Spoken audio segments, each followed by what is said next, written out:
अस्सलामुअलैकुम, welcome everyone. आज हमारा code of civil procedure 1908 collection number 36 है और आज हमने पढ़ने हैं सेक्शन नंबर 24 और सेक्शन नंबर 24A, जो किस हवाले से हैं ट्रांसफ़र ऑफ सूट्स, अपील्स और अदर प्रोसीडिंग्स के हवाले से। लास्ट लेक्चर में हमने सेक्शन नंबर 22 और 23 को डिस्कस किया था, जो किस हवाले से थे, वो भी ट्रांसफ़र ऑफ सूट्स वगैरह के हवाले से थे। और मैंने आपके साथ प्रोविजंस भी डिस्कस किए थे कोड ऑफ सिविल प्रोसीजर के अंदर। जो प्रोविजंस हैं, जितने प्रोविजंस हैं ट्रांसफ़र ऑफ सूट्स वगैरह के हवाले से, एक बार दोबारा उन्हें फिर देख लेते हैं। सेक्शन नंबर 22 जो किस हवाले से transfer of suits, section number 24 किस हवाले से ट्रांसफ़र ऑफ सूट्स, अपील्स और any other proceedings. Section number 39 किस हवाले से है डिक्रीज के ट्रांसफर के हवाले से है। और सेक्शन नंबर 150 किस हवाले से है ट्रांसफर ऑफ एंटायर बिजनेस, जब कोर्ट अपना पूरा काम दूसरे कोर्ट को ट्रांसफर कर लेता है। ठीक है। तो सेक्शन नंबर 22 के ट्रांसफर को हम लास्ट लेक्चर के अंदर इन डिटेल डिस्कस कर चुके हैं। आज हमने पढ़ना है सेक्शन नंबर 24। सेक्शन नंबर 24 है किस हवाले से general power of transfer and withdrawal. और सेक्शन नंबर 24A किस हवाले से appearance of parties on transfer of suits ETC। Section number 24 को बुक से डायरेक्टली डिस्कस करने से पहले इसके जितने इंपॉर्टेंट पॉइंट्स हैं पहले हम उनको अलग से डिस्कस करेंगे। तो सेक्शन नंबर 24 की पहले हम एप्लीकेबिलिटी देखते हैं कि कहाँ पर यह सेक्शन अप्लाई होता है। तो it is applicable on suits, suits भी ट्रांसफर हो सकते हैं अंडर सेक्शन 24। अपील्स के ऊपर भी एप्लीकेबल है, अपील्स को भी ट्रांसफर करवाया जा सकते हैं सेक्शन के अंदर, या फिर एनी अदर प्रोसीडिंग्स, कोई भी किसी और किस्म की मिसलेनियस प्रोसीडिंग्स होंगी या एग्जीक्यूशन प्रोसीडिंग्स होंगी, किसी भी किस्म की जो प्रोसीडिंग्स कोर्ट के अंदर चल रही होंगी उनको ट्रांसफर करवाया जा सकता है अंडर सेक्शन 24। लास्ट में हम सेक्शन नंबर 22 और सेक्शन नंबर 24 का ये जो ट्रांसफर है इसके दरमियान डिफरेंस को भी डिस्कस करेंगे। ठीक है। फिर इसके बाद देखते हैं कि सेक्शन नंबर 24 के अंदर कौन इम्पॉर्ट है, कौन ट्रांसफर वगैरह कर सकता है। तो इसके अंदर दो कोर्ट्स को पावर दी हुई है, दो कोर्ट्स को इम्पॉर्ट किया हुआ है। कौन कौन से? पहला तो हाई कोर्ट ट्रांसफर कर सकता है, और दूसरे कोर्ट्स कौन से हैं? District courts. ये दो कोर्ट्स इम्पॉर्ट हैं अंडर सेक्शन 24। ये सूट्स वगैरह को ट्रांसफर कर सकते हैं। ठीक। और ये पावर्स कब एक्सरसाइज हो सकती हैं अंडर सेक्शन 24? डिस्ट्रिक्ट कोर्ट या हाई कोर्ट अपनी पावर्स को कब एक्सरसाइज कर सकता है? एट एनी स्टेज, किसी स्टेज पर भी ये पावर्स एक्सरसाइज हो सकती हैं। एट एनी स्टेज का मतलब क्या है? जजमेंट प्रोनाउंस करने से पहले तक जितना भी टाइम है, जब तक वो जो सूट है, अपील है वगैरह वो पेंडिंग है, किसी टाइम भी उसे ट्रांसफ़र किया जा सकता है। ठीक। तो इसके बाद हम देखते हैं कि सेक्शन नंबर 24 के अंदर क्या क्या पावर्स दी हुई हैं हाई कोर्ट और डिस्ट्रिक्ट कोर्ट को। तो 3 तरह की पावर्स दी हुई हैं। कौन कौन सी? ट्रांसफ़र करने की पावर। किसको ट्रांसफ़र करने की पावर? जो शुरू में आपने पढ़ा एप्लीकेबिलिटी किसके ऊपर है। ट्रांसफ़र कैसे किया जा सकता है? किसी भी सूट को, अपील को या किसी भी दूसरे किस्म की प्रोसीडिंग को ट्रांसफ़र किया जा सकता है एक कोर्ट से दूसरे कोर्ट में। और दूसरी क्या बात दी हुई है यहाँ पर? Withdrawal of any suit, appeal और एनी अदर प्रोसीडिंग, यानी कि किसी भी कोर्ट के अंदर अगर कोई सूट पेंडिंग है तो उसे वहाँ से वापस ले लिया जाएगा, विड्रॉ कर लिया जाएगा और उसे किसी दूसरे कोर्ट में ट्रांसफ़र कर दी जाएगा। इसके लिए हम क्या कह रहे हैं? विड्रॉल लफ्ज़। ठीक है। और तीसरी पावर यहाँ पर क्या दी हुई है? रीट्रांसफ़र, यानी कि जिस कोर्ट से आपने विड्रॉ किया उस कोर्ट को आप ट्रांसफर भी कर सकते हो, वापस भी उस कोर्ट में उस मैटर को भेज सकते हो। ठीक है। तो 3 पावर्स दी हुई हैं अंडर सेक्शन 24। ट्रांसफर, सूट को ट्रांसफर करने की पावर, सूट को विड्रॉ करने की पावर और सूट को वापस रीट्रांसफर करने की पावर भी सेक्शन नंबर 24 के अंदर हाई कोर्ट और डिस्ट्रिक्ट कोर्ट को दी हुई है। उसके बाद सेक्शन नंबर 24 के हवाले से और इंपॉर्टेंट बात क्या है पहले डिस्कस करने के लिए? हाउ पावर्स आर एक्सरसाइज्ड, यानी कि जो पावर्स दी हुई है ट्रांसफर, विड्रॉल और रीट्रांसफर की, ये पावर्स कब एक्सरसाइज की जा सकती हैं? On the application of any party and after notice to the parties में से कोई भी अगर एप्लीकेशन देगा तो कोर्ट अपनी इन पावर्स को एक्सरसाइज कर सकता है। अब यहाँ पर क्या है? पार्टीज लफ्ज़ लिखा है। जो आपने सेक्शन नंबर 22 के अंदर पढ़ा था वहाँ क्या था? सिर्फ डिफेंडेंट की एप्लीकेशन पर सूट को ट्रांसफर करवाया जा सकता है। यहाँ पर क्या है? अगर प्लेंटिफ भी एप्लीकेशन देगा या डिफेंडेंट एप्लीकेशन देगा, कोई भी एप्लीकेशन अगर देगा तो सूट को ट्रांसफर किया जा सकता है।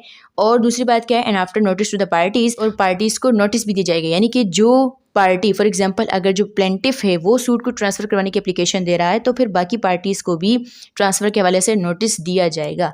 ठीक। और दूसरी इंपॉर्टेंट बात सेक्शन नंबर 24 के अंदर क्या है? सू मोटो। ये जो पावर्स कोर्ट एक्सरसाइज कर सकता है ये सू मोटो भी एक्सरसाइज कर सकता है। सू मोटो का मतलब क्या है? यानी कि without any kind of application court as खुद से भी, डिस्ट्रिक्ट कोर्ट या हाई कोर्ट खुद से भी किसी मैटर को ट्रांसफ़र करवा सकता है without any kind of application. ठीक है। And without notice to the parties. जब एप्लीकेशन पे ट्रांसफ़र किया जाएगा तब बाकी पार्टीज़ को नोटिस देना ज़रूरी है। जब सू मोटो ट्रांसफ़र होगा तो फिर बाकी पार्टीज़ को नोटिस देना ज़रूरी नहीं है ट्रांसफ़र के ऑर्डर को करने से पहले। ठीक है। कि जब एप्लीकेशन की बेस पे ट्रांसफ़र होगा तो फिर ट्रांसफ़र ऑर्डर से पहले पार्टीज़ को नोटिस देना ज़रूरी है। ठीक है। फिर हम डिस्कस करते हैं पावर्स किस तरह एक्सरसाइज होती हैं। हाई कोर्ट या डिस्ट्रिक्ट कोर्ट में transfer any suit, appeal or other proceeding pending before it.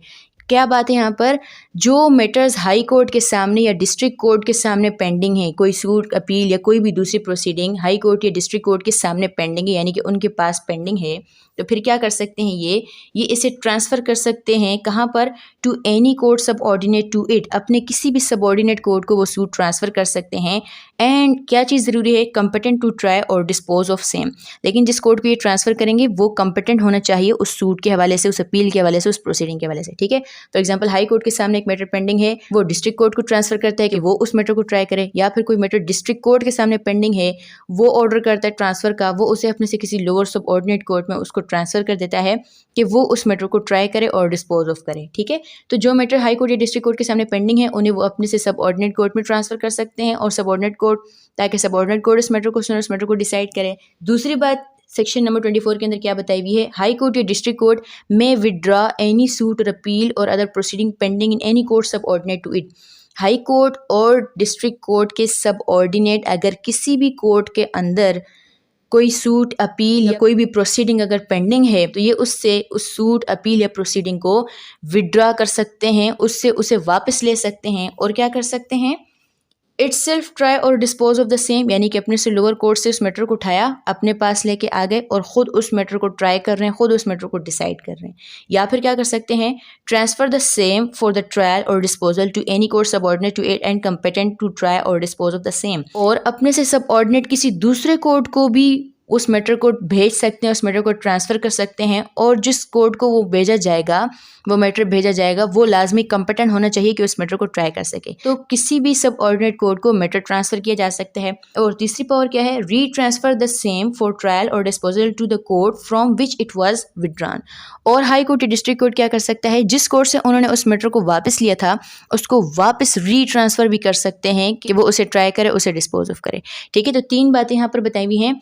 High court या डिस्ट्रिक्ट कोर्ट अपने से लोअर किसी भी सबऑर्डिनेट कोर्ट के अंदर अगर कोई मैटर पेंडिंग है तो उसे अपने पास ट्रांसफ़र कर सकते हैं, अपने पास लेके आ सकते हैं और ख़ुद उसको ट्राई और डिस्पोज ऑफ करें, या फिर एक सबऑर्डिनेट कोर्ट से उस मैटर को लेकर एक सबऑर्डिनेट कोर्ट से उस मैटर को विड्रॉ करके दूसरे सबऑर्डिनेट कोर्ट में उसे ट्रांसफ़र कर सकते हैं कि दूसरा सबऑर्डिनेट कोर्ट उसे ट्राई करे। या फिर क्या कर सकते हैं कि जिस कोर्ट से उन्होंने इस मैटर को विड्रॉ किया था उसके अंदर वापस भी उस सूट को रीट्रांसफ़र करवा सकते हैं। तो ऐसा नहीं कि एक बार एक मैटर को विड्रॉ कर लिया तो वापस उस कोर्ट में भेजा नहीं जा सकता। तो सेक्शन 24 ट्रांसफ़र और रीट्रांसफ़र दोनों पावर्स देता है। ठीक है, अब यहाँ पर हम सेक्शन नंबर 24 के हवाले से कुछ कंडीशंस या एसेंशियल्स को डिस्कस करते हैं। क्या बातें हैं यहाँ पर, तीन कंडीशंस हैं, तीन एसेंशियल्स हैं।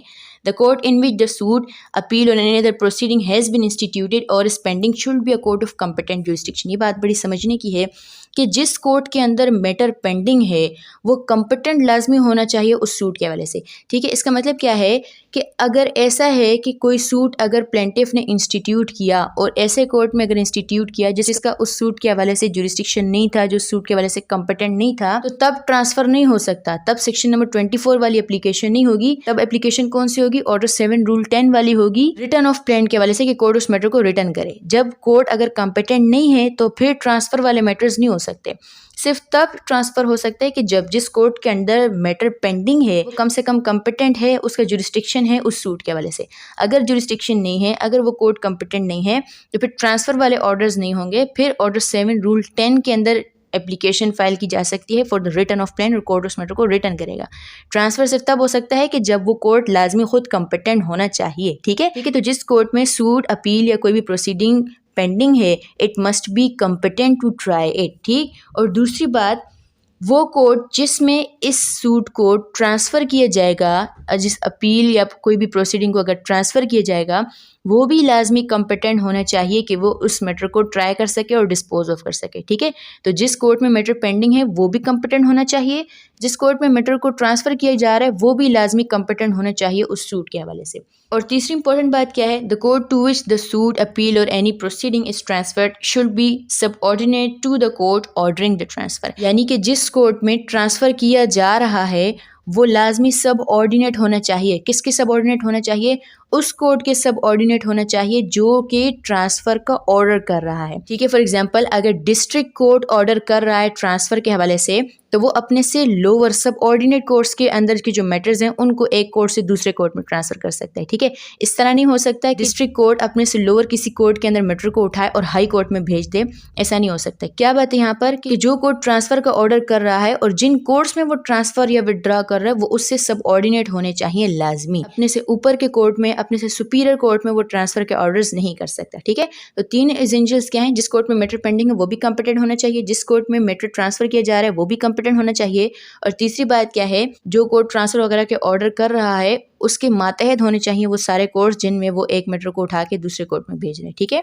अच्छा, जैसे अभी आपने पीछे पढ़ा कि सेक्शन नंबर 24 के अंदर जो ट्रांसफ़र होता है वो सू मोटो भी हो सकता है, यानी कि कोर्ट को अगर लगता है कि किसी किस्म के ग्राउंड्स एग्जिस्ट करते हैं और किसी वजह से उस सूट को वहाँ से उस कोर्ट से उठा के दूसरे कोर्ट में भेज देना चाहिए किसी भी वजह से, तो कोर्ट सू मोटो तो ट्रांसफ़र कर सकता है। लेकिन अगर कोई पार्टी एप्लीकेशन देगी ट्रांसफ़र करवाने के लिए तो उसे कोई ना कोई स्ट्रॉन्ग ग्राउंड्स देने पड़ेंगे, तब कोर्ट उस सूट को उस कोर्ट से दूसरे कोर्ट में ट्रांसफ़र करेगा। कुछ ग्राउंड्स एग्जाम्पल लेते हैं, वैसे तो हम पिछले लेक्चर के अंदर भी इसको डिस्कस कर चुके हैं, दोबारा से कुछ एग्जाम्पल्स को डिस्कस करते हैं। फॉर एग्जाम्पल, क्या ग्राउंड्स लिए जा सकते हैं? स्ट्रॉन्ग ग्राउंड्स होने चाहिए और ऐसे ग्राउंड्स होने चाहिए जिनको वो फिर प्रूव भी कर सके। फॉर एग्जाम्पल, क्या ग्राउंड लिया जा सकता है कि जो प्रिजाइडिंग ऑफिसर है वो और जो एप्लीकेंट की ऑपोजिट पार्टी, एप्लीकेंट किसे कह रहे हैं? वो शख्स जो ट्रांसफर के लिए एप्लीकेशन दे रहा है उसे हम एप्लीकेंट कह रहे हैं, वो प्लेंटिफ भी हो सकता है, डिफेंडेंट भी हो सकता है। ठीक है, अच्छा, क्या ग्राउंड लिया जा सकता है कि जो जज है वो और जो अपोजिट पार्टी है उस प्लेंटिफ या डिफेंडेंट के लिए उनके दरमियान कोई रिलेशनशिप है, कोई फ्रेंडशिप है, किसी किस्म की रिश्तेदारी है, और जिसकी वजह से जो जज है, प्रिजाइडिंग ऑफिसर है, वो उस पार्टी को फेवर दे रहा है, तो ये ग्राउंड भी हो सकता है ट्रांसफ़र के लिए।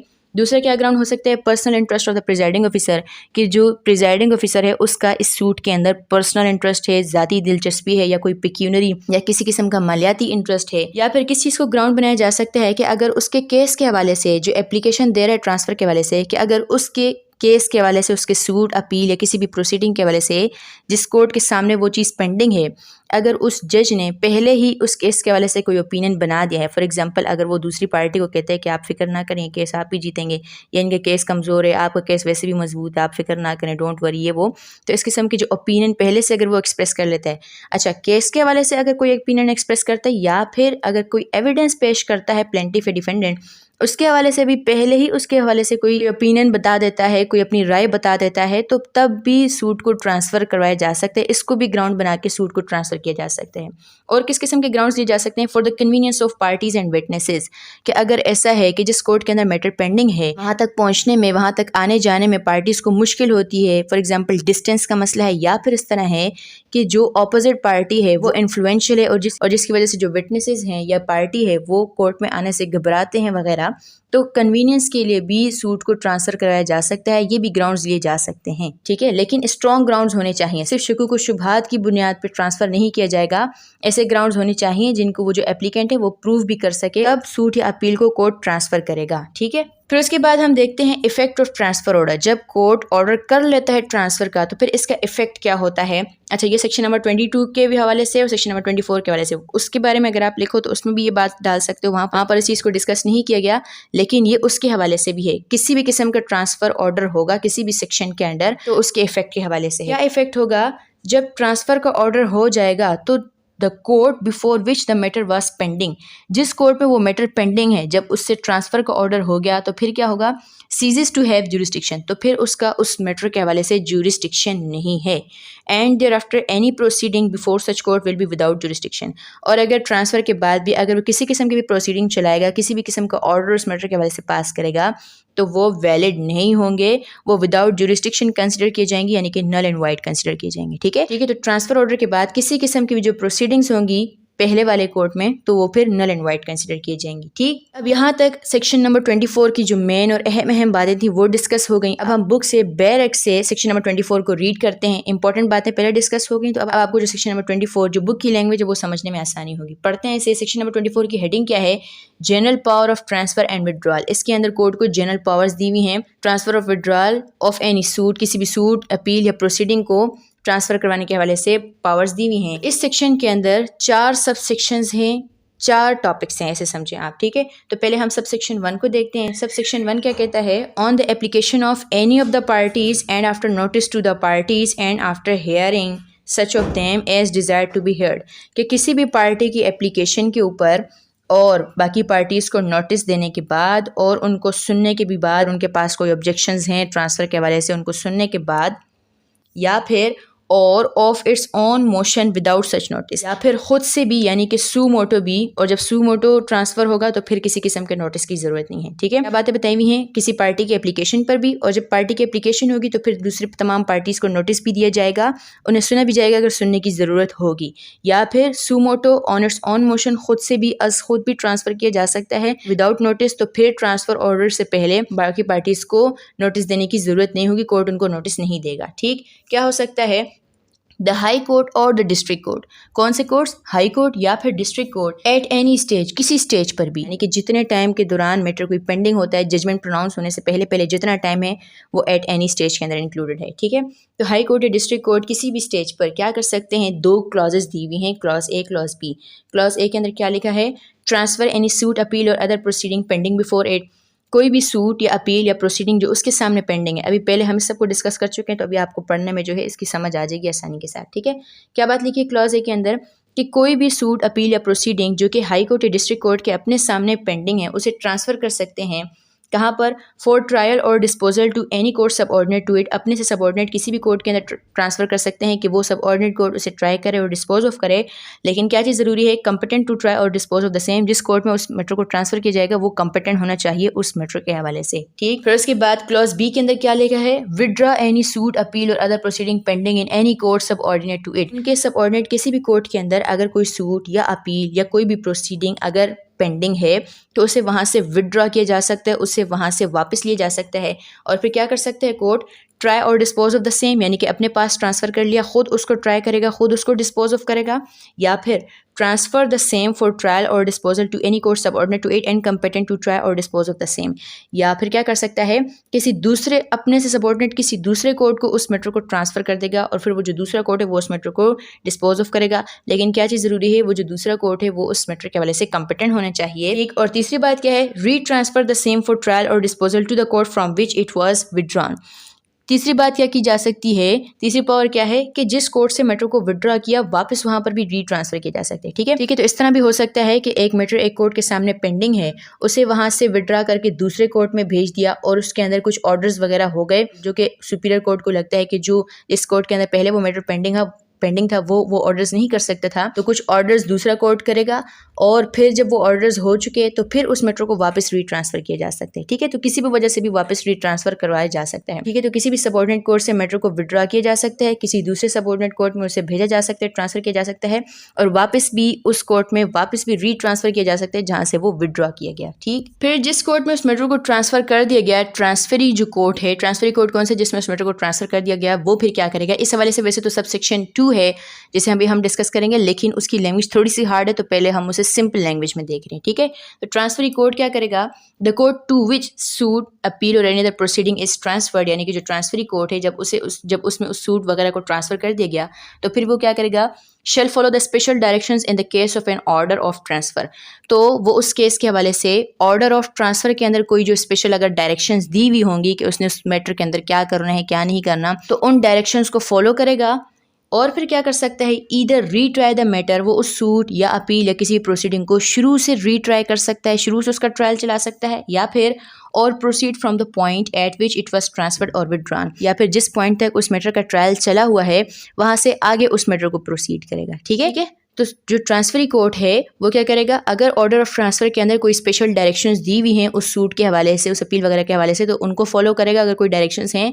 और इसके अलावा क्या कर सकते हैं, दो ऑप्शंस उसके अपने पास हैं, या तो उस मैटर को दोबारा से ट्राई करे या फिर उसी पॉइंट से आगे बढ़े जहां तक उस मैटर का ट्रायल चल चुका है। ठीक, अब हम सब सेक्शन नंबर 2 की रीडिंग करते हैं। इस हवाले से क्या लिखा हुआ है, वेयर एनी सूट और प्रोसीडिंग हैज़ बीन ट्रांसफर्ड और विड्रॉन अंडर सबसेक्शन 1, जब सबसेक्शन 1 के अकॉर्डिंग किसी भी सूट को अगर ट्रांसफर कर दिया गया या विड्रॉ कर दिया गया, यानी कि जब हाई कोर्ट या डिस्ट्रिक्ट कोर्ट के पास अपने पास मैटर पेंडिंग था उन्होंने ट्रांसफर किया, या फिर किसी जो सबऑर्डिनेट कोर्ट में अगर मैटर पेंडिंग था तो वहां से विड्रॉ करके दूसरे में ट्रांसफर किया, तो फिर क्या होगा, the court which thereafter try such suit, वो कोर्ट जो इसके बाद उस मैटर को ट्राई करेगा, यानी कि जिसमें उस मैटर को ट्रांसफर किया गया है, वो क्या करेगा, subject to any special directions in the case of an order of transfer, कि ऑर्डर ऑफ ट्रांसफ़र के अंदर जो स्पेशल अगर डायरेक्शंस दी हुई होंगी कोई, तो उनको तो वो फॉलो करेगा, वो तो फॉलो करनी है। और इसके अलावा क्या होगा, ईदर रीट्राई इट, वो उस मैटर को रीट्राई भी कर सकता है, दोबारा से उसका ट्रायल चला सकता है, और proceed from the point eight which it was transferred और विड्रॉन, और उस पॉइंट से भी प्रोसीडिंग्स को चला सकता है आगे, जहां तक प्रोसीडिंग्स पहले की चल चुकी हैं वहां से आगे कंटिन्यू करेगा।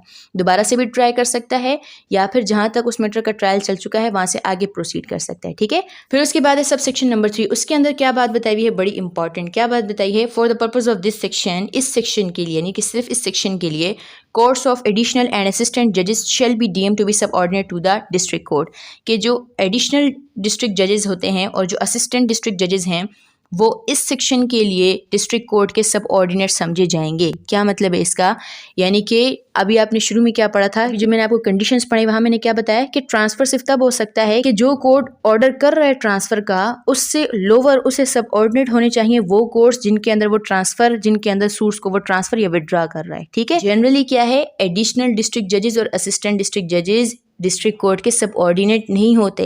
ये आपको अगर याद हो, जो क्लासिफिकेशन ऑफ सिविल कोर्ट्स वाला जो आपने टॉपिक पढ़ा है सेक्शन नंबर 3 के हवाले से, वहाँ पर आपको मैंने बताया था कि डिस्ट्रिक्ट जजेस और एडिशनल डिस्ट्रिक्ट जजेस आपस में एक दूसरे के सबऑर्डिनेट नहीं हैं, ये एक ही लेवल पर आते हैं। ठीक है, लेकिन इस सेक्शन के लिए क्या है, एडिशनल या असिस्टेंट जो जजेस हैं वो सबऑर्डिनेट समझे जाएंगे। किस तरह, यानी कि अगर किसी एक एडिशनल डिस्ट्रिक्ट जज के पास अगर कोई सूट, अपील या प्रोसीडिंग पेंडिंग है, तो डिस्ट्रिक्ट जज ऑर्डर कर सकता है कि उस मैटर को वहाँ से विड्रॉ करके दूसरे कोर्ट में भेज दिया जाए, या फिर वहाँ से विड्रॉ करके अपने पास ट्रांसफ़र कर सकता है और ख़ुद उसको ट्राई कर सकता है। ठीक है, तो सिर्फ ट्रांसफ़र के पर्पज़ के लिए इन कोर्ट्स को सबऑर्डिनेट समझा जाएगा, अदरवाइज ये सबऑर्डिनेट नहीं है। ठीक है, तो एडिशनल डिस्ट्रिक्ट जज या असिस्टेंट डिस्ट्रिक्ट जज के अंदर जो मैटर्स पेंडिंग है उनके लिए ज़रूरी नहीं है कि हाई कोर्ट से ऑर्डर आएगा ट्रांसफ़र का, क्योंकि इनके सबऑर्डिनेट ही है।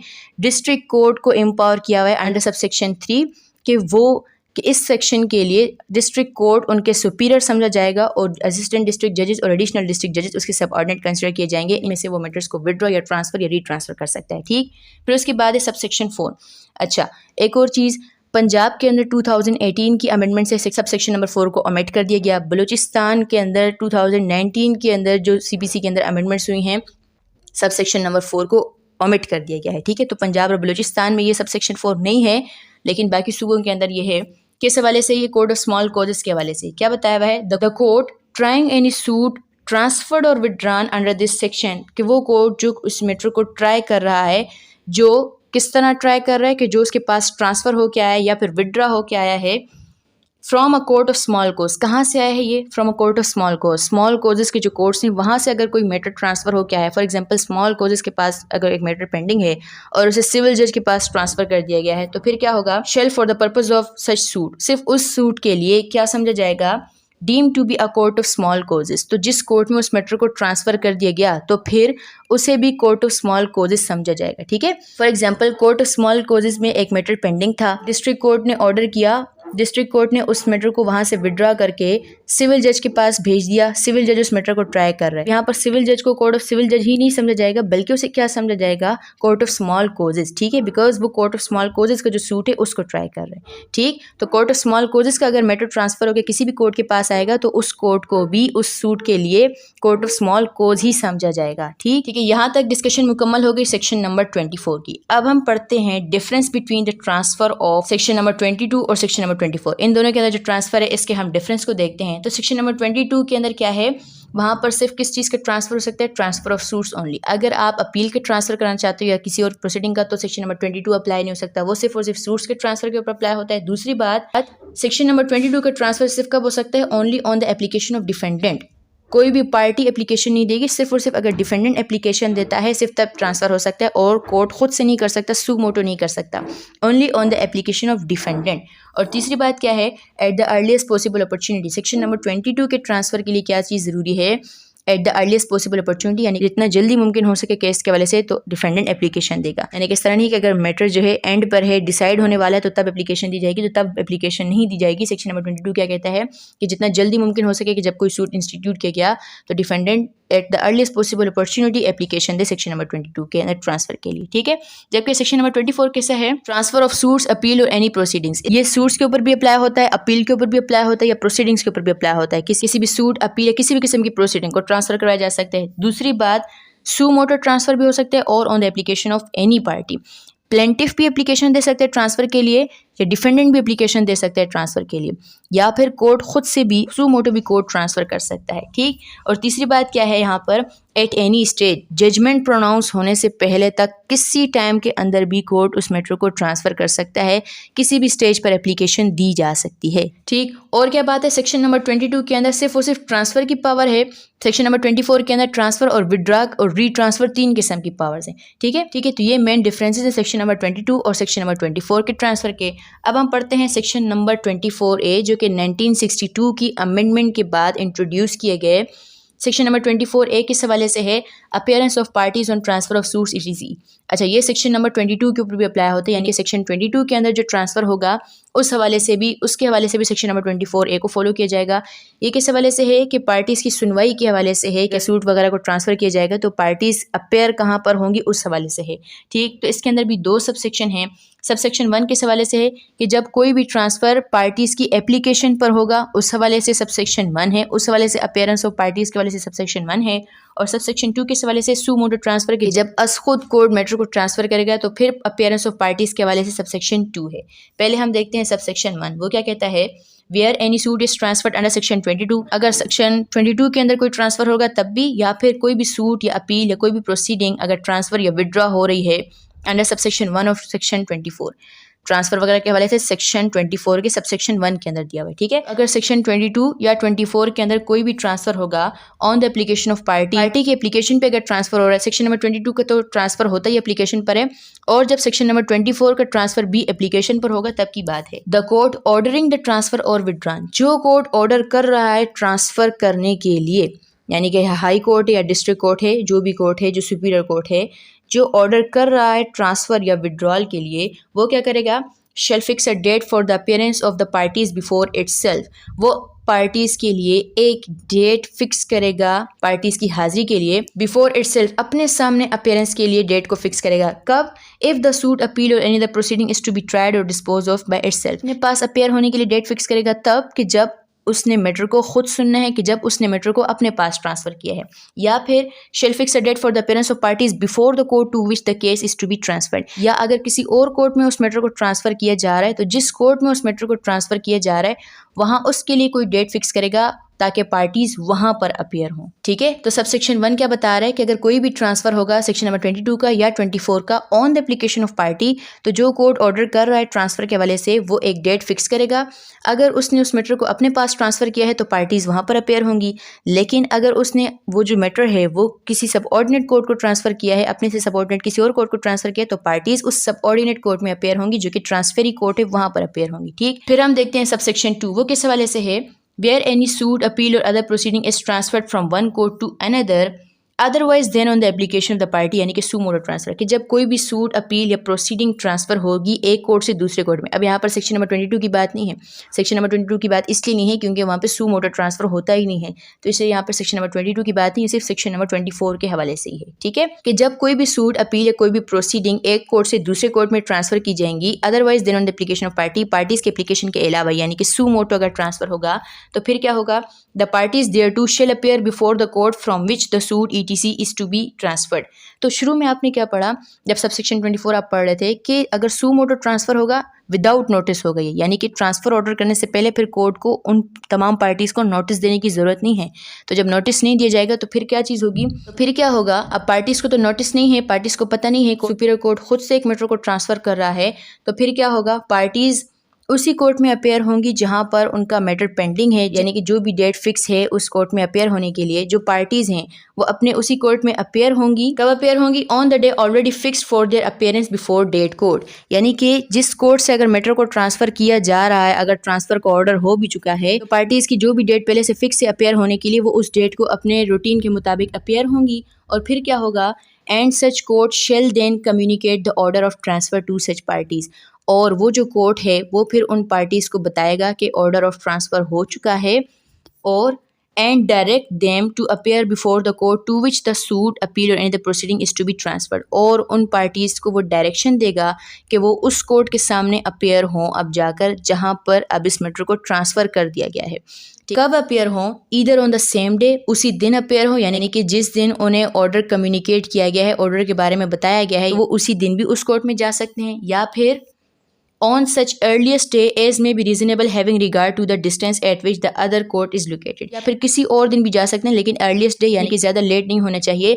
किस हिसाब से देखा जाएगा कि उन पार्टीज़ का उस कोर्ट से डिस्टेंस कितना है, उस हवाले से फिर कोई डेट फिक्स होगी और उस डेट को फिर वो वहाँ पर जाकर अपेयर होंगी। ठीक है, सेम डे भी ट्रांसफरी कोर्ट में अपेयर हुआ जा सकता है, या फिर एट द अर्लीस्ट डे किसी भी और दिन भी अपेयर हुआ जा सकता है, लेकिन ज़्यादा लेट नहीं होना चाहिए। ठीक है, ये तो सेक्शन 24A पार्टीज़ की अपेयरेंस के हवाले से है। सब सेक्शन 1 क्या कहता है कि जब कोई भी ट्रांसफ़र पार्टीज़ की एप्लीकेशन के ऊपर होगा तो जो कोर्ट ट्रांसफ़र का ऑर्डर कर रहा है, हाई कोर्ट या डिस्ट्रिक्ट कोर्ट, तो वो एक डेट फिक्स करेगा पार्टीज़ की अपेयरेंस के लिए। कहाँ पर अपेयरेंस के लिए? जहाँ पर उस मैटर को ट्रांसफ़र किया गया है। अगर वो मैटर उसने अपने पास ट्रांसफ़र किया है तो अपने पास अपेयरेंस के लिए डेट फिक्स करेगा, या अगर अपने से सबऑर्डिनेट किसी और कोर्ट में उस मैटर को ट्रांसफ़र किया है तो उस सबऑर्डिनेट कोर्ट में पार्टीज़ अपेयर होंगी। जबकि जो सब सेक्शन 2 है वो क्या कहता है कि अगर सू मोटो ट्रांसफ़र होगा विदाउट एप्लीकेशन तो फिर क्या होगा? पार्टीज़ रूटीन वाइज अपने उसी कोर्ट में अपेयर होंगी जहाँ पर मैटर इंस्टीट्यूट हुआ है, जहाँ पर मैटर पेंडिंग है। फिर वो कोर्ट उन्हें ट्रांसफर ऑर्डर के बारे में बताएगा कि अब मैटर यहाँ से ट्रांसफर हो चुका है, और फिर वो उन्हें डायरेक्शन देगा कि वो उस कोर्ट में जाकर अपेयर हो जहाँ पर उस मैटर को ट्रांसफर कर दिया गया है। ठीक है, तो आज का टॉपिक यहाँ तक खत्म। Thank you so much for watching.